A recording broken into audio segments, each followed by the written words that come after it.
I posimo ljudi, dobrodošli u mom novom videu danas. Ljudi, evo sam svoju novu kuću, wow, kuću. I sad, ljudi moji, će da istražujem sve ovo i da vidim šta ovdje ima. Pod prvo mnogo ima mnogo ima đubre. Evo vidite mnogo. Gle.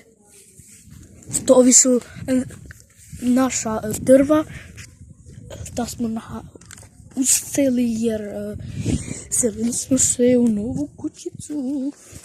I ljudi, ovdje imam ovu kao dvorište. Evo vidite. Patke, golubovi, ona kuća tamo. I da ljudi, idem sad da istražujem još.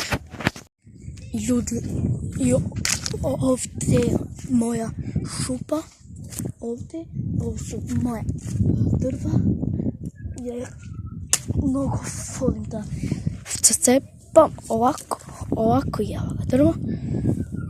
Pa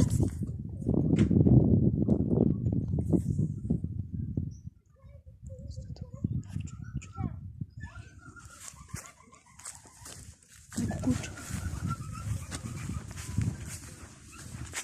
Šta je to?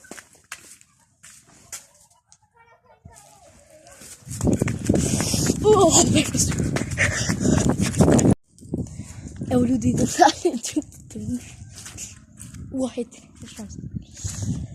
idem dalje.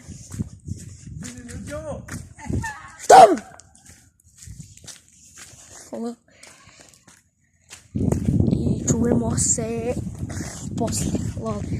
Šalim se ljudi, ako vam se sviđa klip na like i subscribe i ovdje je moj Insta i čao.